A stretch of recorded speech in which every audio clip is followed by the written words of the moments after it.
Hello, everybody, and welcome back. Thank you very much for joining me. My name is Deborah Hatswell, and you're listening to BBR Investigations. Tonight's topic will be prismatic beings, electromagnetic entities, predator beings, invisible life forms, shimmer beings, the glimmer man, plasma man, or quantum stealth forms are the host of names these beings go by.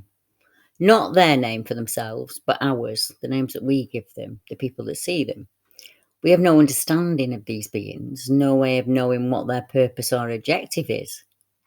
When I was up at Bempton with the team and we captured an image of a cloaked creature, I realised just how close to it the team were. Yet with the naked eye, there was nothing to see at all. Whatever was out there could have picked us off one by one. Was it there the other nights we visited is a very valid question.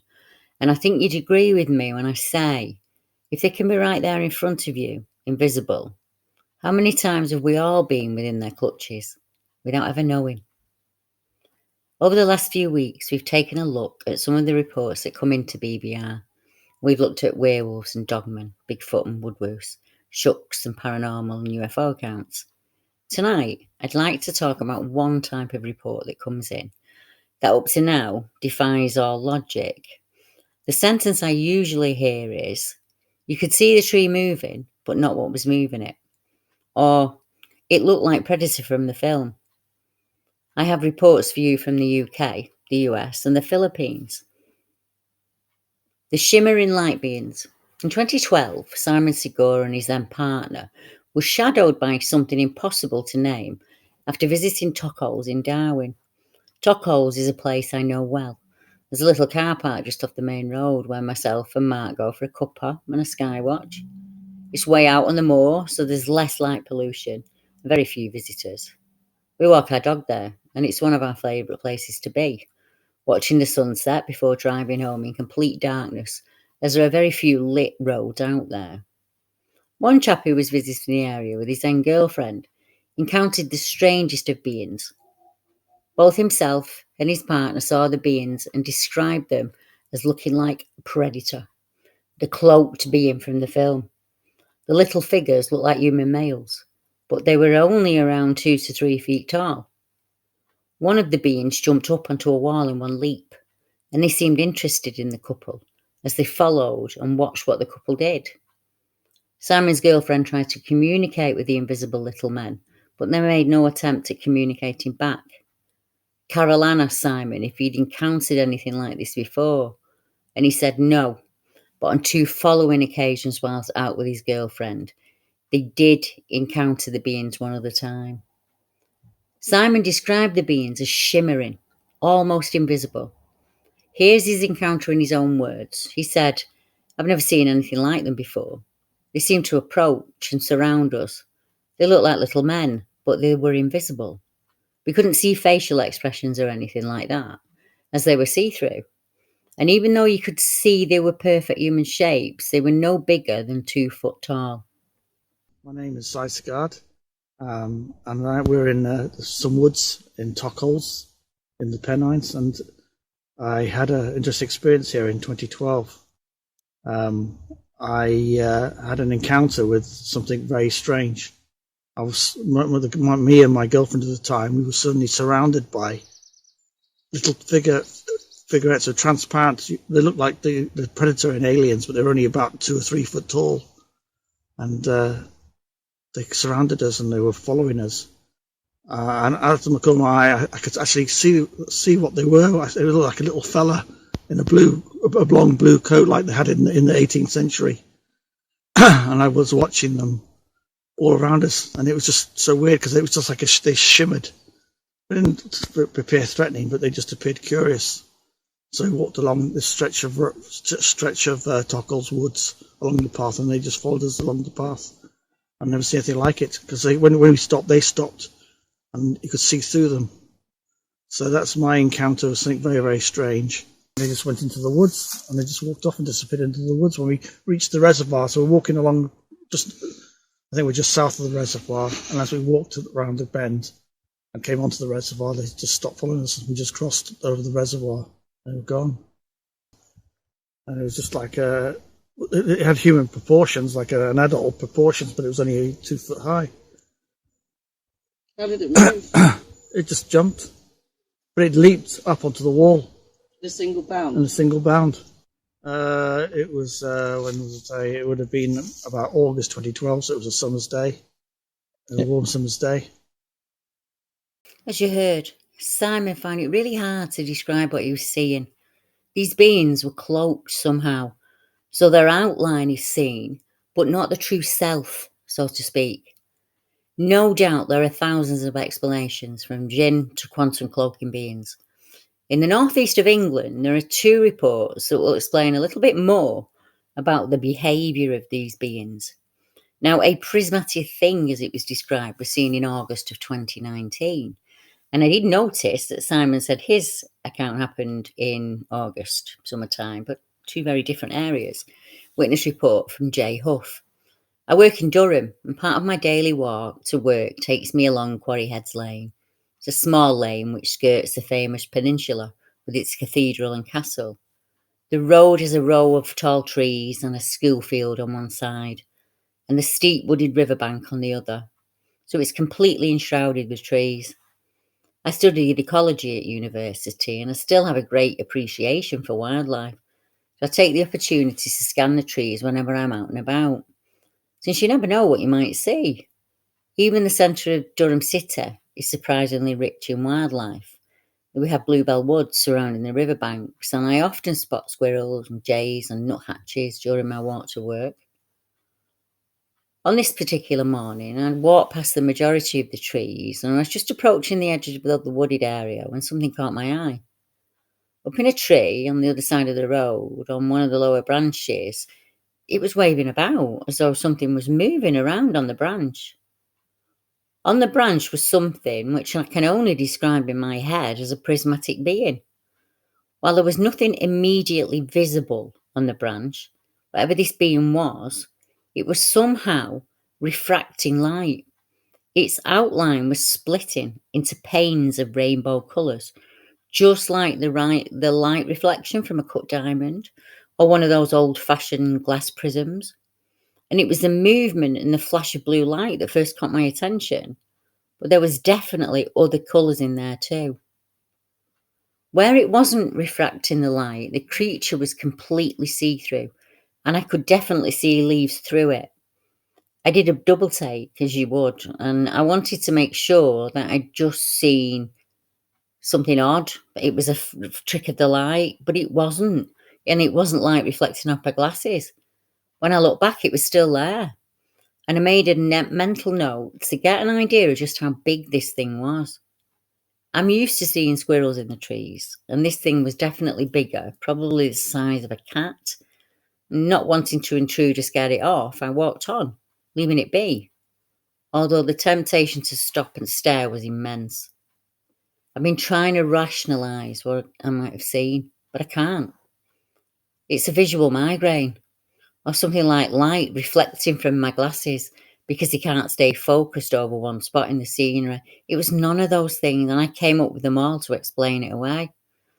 I can't describe the tree. I can't describe what I saw. I wasn't drunk. I wasn't tired. And it was only 8 o'clock in the morning, and it was bright daylight. So it's the best time possible to have a clear sighting.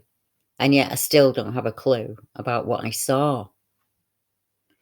Judy's husband's a well-known paranormal investigator called Chris Huff, and Chris passed on a report that he'd taken in the northeast where a prismatic predator being was seen attacking a dog. Another point to note is this next report also takes place on military of defence land, which, as you will see, does seem to play a part in some of the reports I'll read later. First, let's visit RAF Woodall. Chris Huff told me this report, and he said, I've been to the dispersals and the bomb dump of former RAF Woodall Spar in Lincolnshire a few times now. The area is partially covered by woods of the Ostlers plantation. Every single time I've been there, I've experienced a very uncomfortable feeling of being watched, a foreboding of not being welcome, and even a feeling of being threatened at some points. On one occasion in 2010, 2011, in another part of the plantation, but just a short distance away from the dispersals, my friend, Glenn Jolly, who races husky teams, was out practicing around Oswald's plantation in the early evening. When he and his 2 dog teams got to a certain point of the course, a crossroads of tracks through the woods, one of his dogs, Mika, reacted violently to an unseen presence. It was almost as though she was being attacked by something unseen. Mika had suddenly veered to one side of the track, and Blade, which was the larger male husker, had followed her. The sled came to an abrupt stop, throwing Glenn off balance and onto the ground.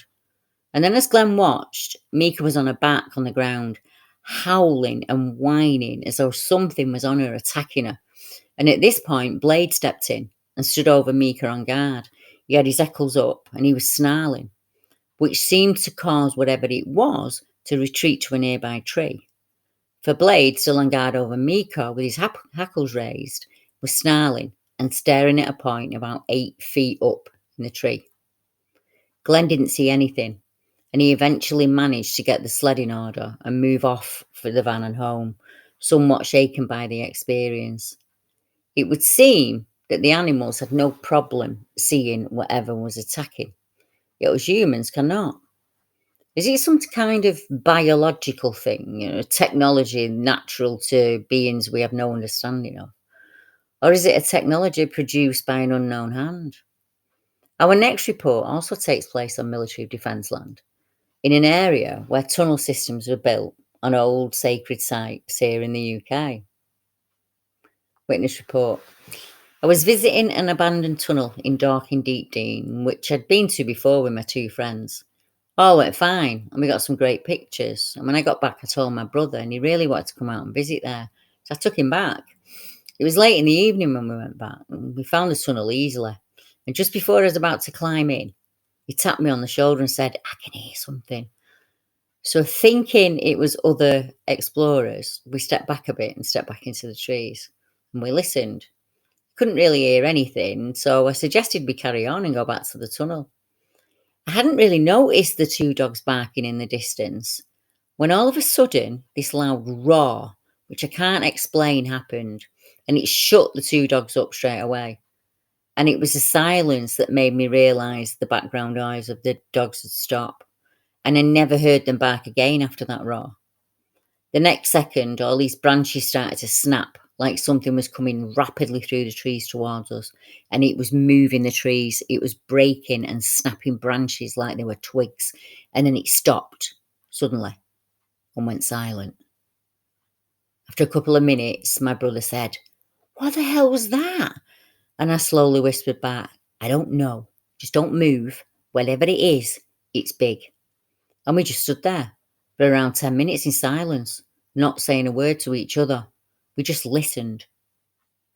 I felt like it was watching us, but I didn't say anything to my brother because I didn't want to scare him, and I didn't want to run. I didn't know what to do. So we just stayed there for another 10 minutes in silence waiting. We heard more noise, but nothing like the first time. And this was more like something walking about on dead leaves, but that could have been anything. So eventually we did leave. Just north of this area, there's a cluster of cryptid and UFO reports, and one of them could possibly be the same creature that Will and his brother experienced close to the tunnels at Dorking-Deepdene. And this happened about 2 years later in 2018. And the witness said, "Deborah, I've not forwarded this experience to you until now, because I was hoping as time passed that I'd have come to some sort of logical explanation about what had happened, and I'd be able to write it off as normal and forget about it. But 2 years later, I still can't. I still struggle to understand it, exactly the same as I did while it was happening. My only thought was, I can't believe what is happening. At the time, it wasn't a figment of my imagination, as it's as real to me today as it was then. And no amount of time passing will change that fact. It was, quite simply, out of this world, at least outside the realm of anything I've heard before." It happened when I was on my way to meet a friend at Denby's Winery in Dorking, quite close to Dorking-Deepdene, summer of 2018. I got off the train at Box Hill and West Humble Railway Station around lunchtime, the beautiful summer's day, and I was strolling down the road without a care in the world. I was feeling happy and relaxed. I was looking forward to meeting my friend. But just as I reached a section of the path by the gate that had a no entry sign on it, beyond that was what looked like an overgrown area of woodland. It was heavily thick with trees and blackberry bushes. It looked inaccessible. I stopped dead in my tracks on hearing something moving around in there, which at first sounded like a person foraging around in the undergrowth, and they were brushing up against the trees there. And that was until I heard what followed.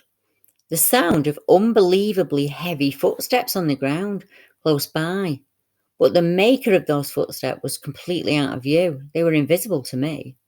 They were no ordinary footsteps. They came from 2 feet, well spaced apart, that literally pounded the ground.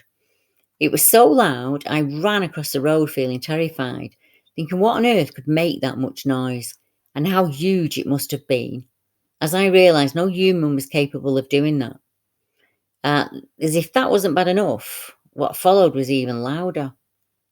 I heard the unmistakable sound of a tree being thumped really heavily, thumped with brute force, and then came the sound of splintering wood, before it fell with a loud crash to the ground.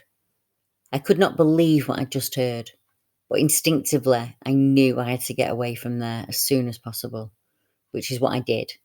And I think the shock of what had just happened put me into flight or fight mode. I was full of adrenaline, as there's no way I'd have been able to run at that speed I did all the way to Denby. That's not usual for me. That is not usual for me. When I told my friend what had happened, she believed me, as she'd never seen me in that state before. I was wide-eyed, petrified, and pouring with sweat and fear, and totally out of breath. I grew up in Surrey. I know the Box Hill and West Humble Dorking area well since childhood, and I'm middle-aged now. And this was like nothing I've experienced before, though I have had a few other experiences there, just not anything like this. Once again, we hear the description of wood being broken and smashed, branches that move by an invisible hand, and loud footsteps sounding with invisible feet. One group of men had a terrifying experience in Yorkshire that fits very well with our invisible beings. This witness said, I've been to this area before with my friends, and I'd seen a dark shadow figure down at the bottom of the lane one night. And on another earlier visit, my dog Patch came shooting out of the woods and was absolutely terrified by something that spooked him a lot. That particular night, we'd had lots of snow in Hull and the Paul area. And by the time we got to our usual spot down Newlands Lane, the snow was a couple of inches deep at least, but it had stopped. My memory's hazy, but I think it was either 02 or 03. The snowbound road and countryside gave a really different dimension to things, the most obvious being that everything was much brighter, and it was cold and very quiet as I let Patch out the boot after his quick call of nature. He got back in. We sat in the car with the windows half down, having a smoke, talking in low voices. We all remarked on how quiet it was. There was no sound at all. The night was still. I remember my window was open as I was smoking. I was on my second cigarette by then. And then everything changed in a second. It all happened very quickly, in what felt like milliseconds. I remember hearing a noise at the back of the car. Faint at first, but getting louder quickly. I was aware of Rob in the rear passenger side, leaning out of his window to investigate what the noise was. And as he realised what that noise was, the car suddenly erupted. We were shouting, screaming, and swearing in panic. A loud bang sounded on the rear of the car. I automatically reached for the ignition and started the engine. Out of the pandemonium, I made out a few words of go, go, go. At the time, I had an old Volvo 340, which is rear-wheel drive, and that is not the best vehicle on the snow. So slowly and painfully, I moved that car, started just forward, and as soon as I did, I slipped it into second gear and put more revs on it. We were moving now at a fair rate.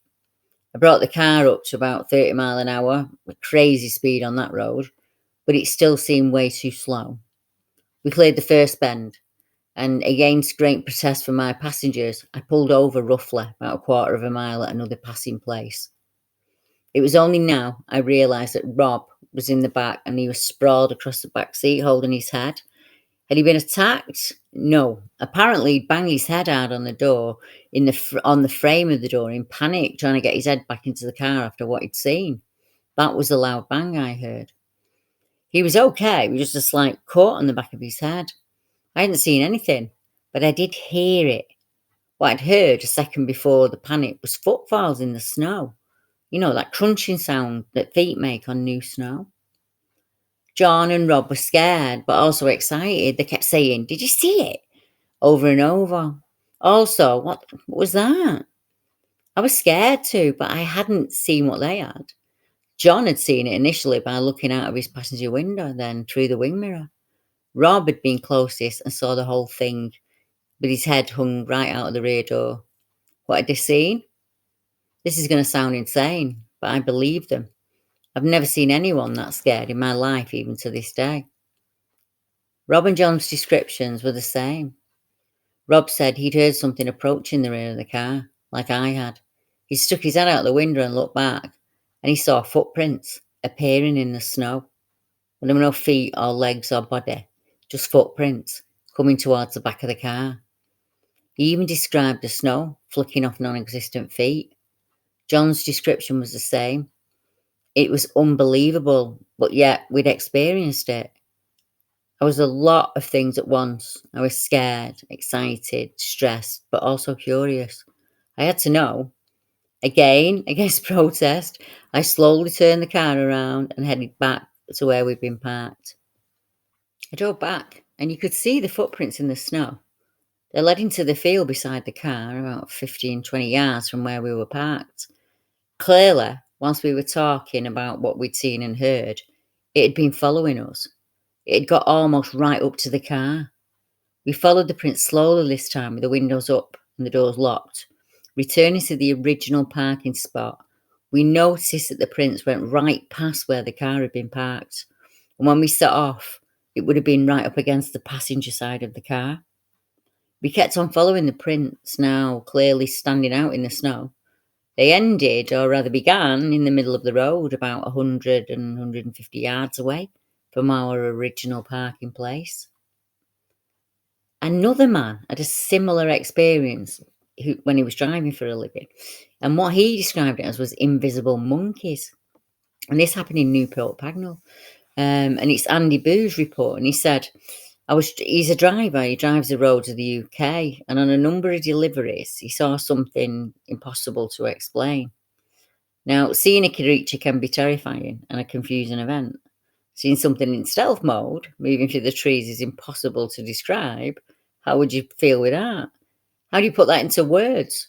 This prismatic thing before your eyes that looks like it's reflecting the light or mirroring its surroundings somehow. And he described it as movement of energy, something similar to the invisible predator in the film. A swirling, moving enigma. Andy did a double take, and they were still there, and they went up the tree like invisible monkeys. The next day, Andy took the same route to make sure that it wasn't a reflection or a trick of the light or anything like that, and it wasn't. There was nothing there that could have given a reflection, or anything he could have confused for the little invisible beings. He was puzzled, none the wiser he drove on. A few mornings after, he saw the same prismatic energy moving up that tree again. Whatever it was either one big thing moving up that tree or a number of smaller beings moving in unison. On another point to note, Andy lived in a very rural area. One morning when he was getting dressed, both he and his girlfriend had a very deep, heavy breathing up close to the window. A paranormal team and an investigation in Nottingham got more than they bargained for on a lonely far lane one night. This happened in Cotgrave, Notts, 1973. I received a report from a fellow Fortean who did a number of investigations in the 70s and the following decades, and he shared the following account with me. It happened a number of years ago. He said one of our team members, John, was alerted by the public that dog walkers and canoodling couples were being disturbed by something roaming the heights of the lane at night. Couples or people in the lanes reporting strange encounters, and John wanted to do a night investigation there to see if anything untoward happened.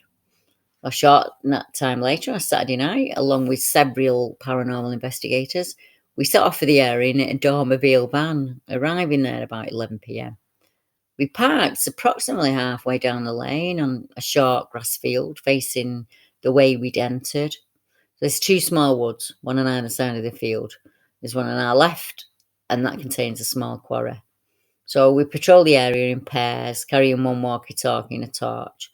We walked down the side of each wood, as well as the field itself, and eventually it began to rain. So we set off back to the van for a well-earned cup of tea or coffee, and the rain was pittering on the van's roof. It was quite nice. And we sat comfortable inside the van, three sat either side, facing each other, and the driver's in his seat. It was there for a while, discussing something or other, and the van driver shouted for quietness. And the rest of us could hear nothing but the rain falling on the roof. "Listen," he said. And we did. And that's when we first heard a faint but heavy breathing sound, slowly approaching towards the side of the van. We sat upright warily as we listened to the slowly approaching sound. Passing by the outside of the van was the deep, heavy breathing of something. Kind of sound blotted out the noise of the falling rain. It was so loud. The breathing sound was so loud, it drowned out the noise of the night. Reaching the two back doors, the extremely loud breathing noise lowered in height down to the level of the square windows, and it stayed there.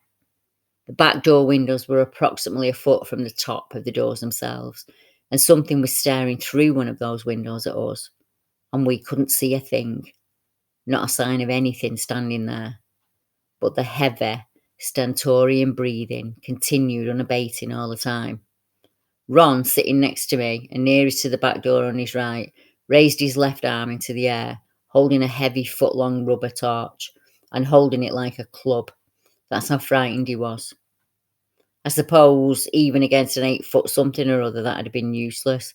We guesstimated its height by the height of the van roof, before it lowered itself downwards, slowly, to peer in through the window.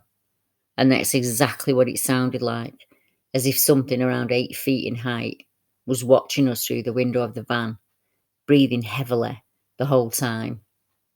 This went on for an eternity. It seemed, as the long seconds passed by, that it went on forever.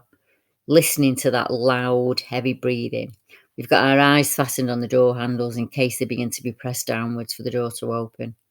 I think we all gave a sigh of release as the breathing sound eventually rose up to its full height once more, and then turning, began to walk away slowly in the direction of the wooded quarry. We all sat dumbstruck and silent for a while. It wasn't till the heavy breathing was half in volume of what it had been at the back doors of the van that we suddenly sprang into action, sprinting out of the van and dashing through the now open back doors. In our torchlights, the wet grass at the back of the doors didn't seem to have been pressed down or anything, yet something had stood at those doors for quite a while. We then shone our combined torch beams in the direction of the breathing, and we couldn't see anything.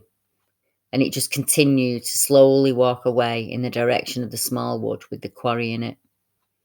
Back in the van, we discussed the strange situation for a few minutes, and then, with the van's engine roaring, thankfully to life, we left the field and the night behind us. It was around 2 years later, and I've been asked several times over the course of a fortnight to visit Althorpe Crossroads area, similar area, not too far between them, and specifically at the last field on the right. I arrived there at 11 p.m. and there was a small herd of a dozen or so horses, and they were gathered at the metal gated entrance to the large field, just heads overhanging the top of the gate. About 20 minutes of forehead and nuzzle stroking. We were the best of friends.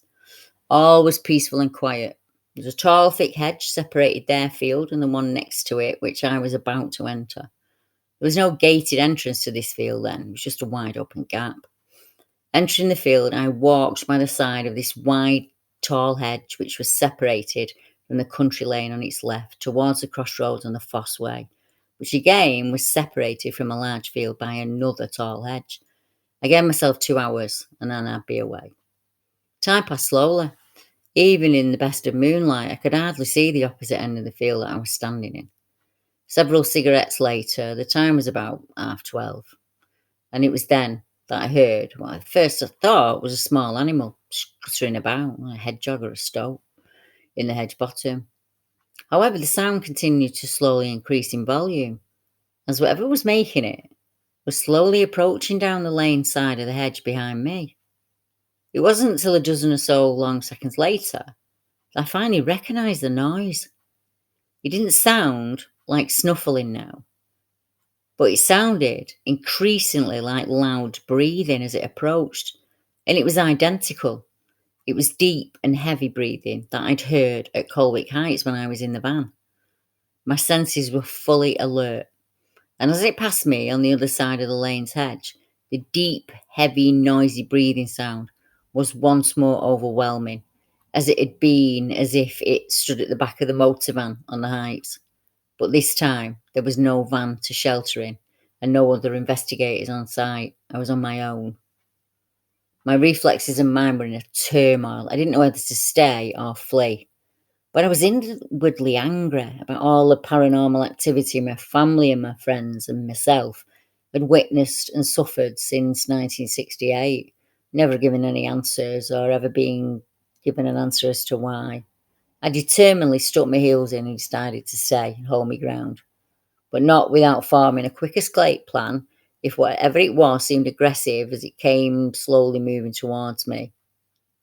I stood quietly, my cigarette cupped in my hand to show no light, as I heard this invisible breather slowly making its way down the narrow lane towards the field's entrance, the breathing noise getting less loud. I'm thinking, come on, it's either now or never.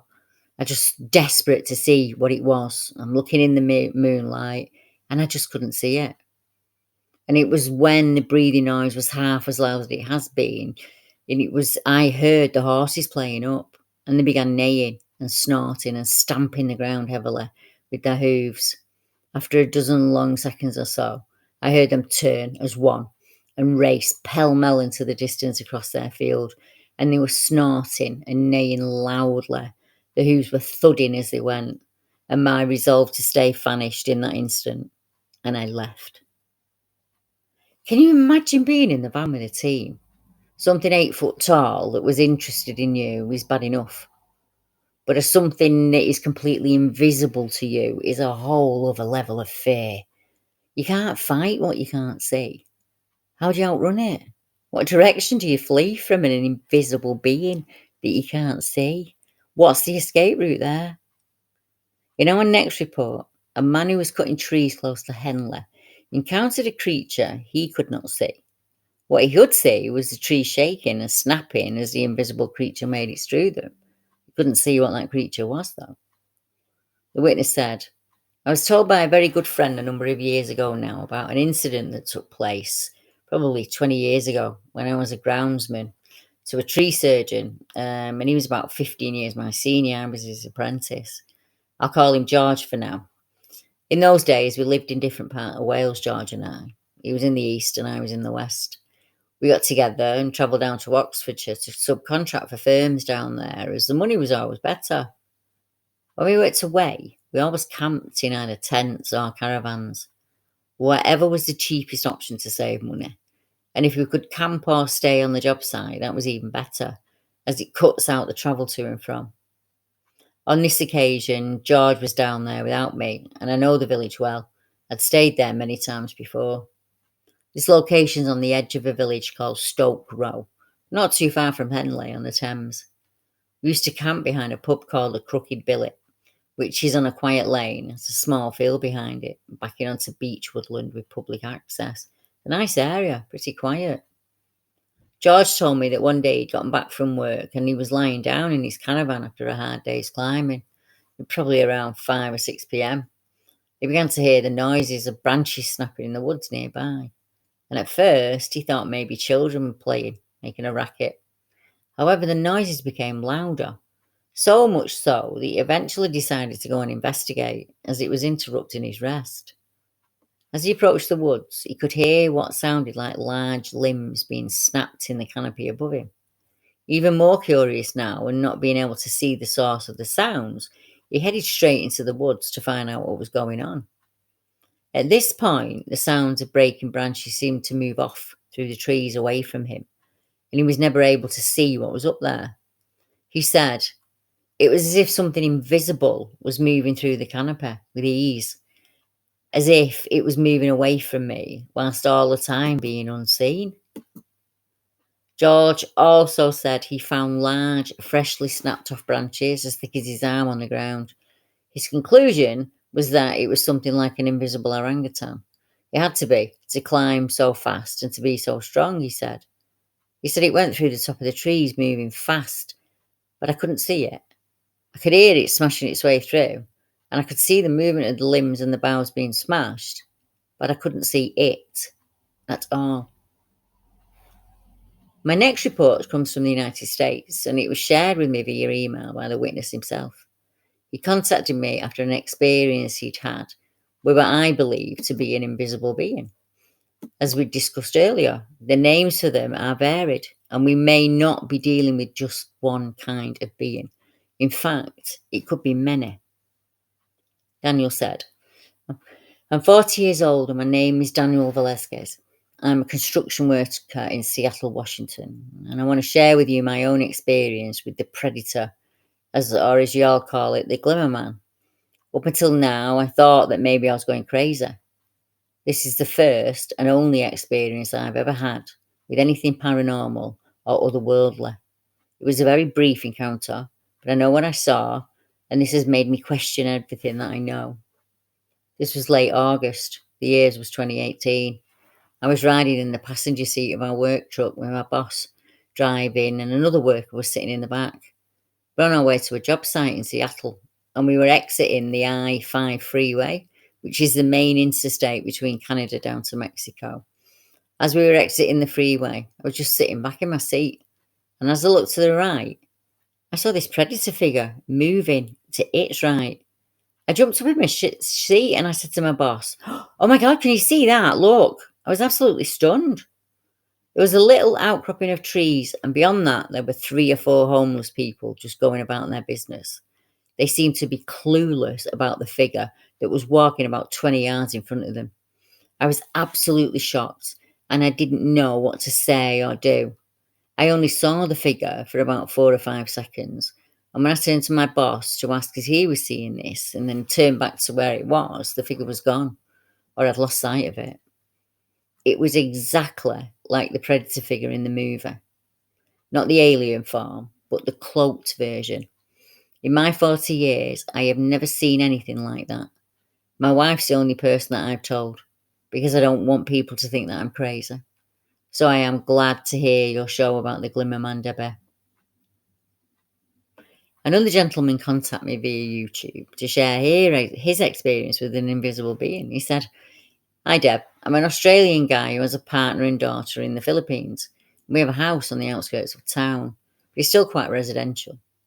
Anyway, I was outside the house sitting in a chair under the awning, enjoying the quiet hot summer day, and I saw this thing, exactly like the Predator movie. I noticed it move across the vacant lot and climb up a large mango tree, and there it stayed, and it was there for some time. And then it just disappeared, or moved to where I just couldn't see it anymore. I've never told anyone this before today, because I know no one will believe me, but it's 100% true. It wasn't as big as the thing in the Predator movie. This was more like the size of a large dog, like a German Shepherd, say. I really don't know what it was, but it was just like the thing in the movie, and it was about 80 to 100 meters from where I was. And one more thing is, the tree was moving as it was moving up the tree, which made me think I wasn't just seeing things. No, I don't think it was. Whether we call it cloaking, quantum manipulation, electromagnetic entities, or a shimmering being, it doesn't really matter. Worldwide, there are thousands of reports like this. A being that you can't see, yet you can hear, smell, and feel it. You can even sense that it's there. You see its surroundings move or break as it goes through them. Yet the being itself is completely invisible, and it's only movement that gives it away. How do you track a beast like that? How would you know where to look or even where to start? And for that matter, how do you hide from a being you can't see? Thank you all for joining me tonight, and I look forward to our next time together. Please consider becoming a patron or a YouTube supporter, or click like and subscribe. It really helps the channel. And until then, good night, everyone.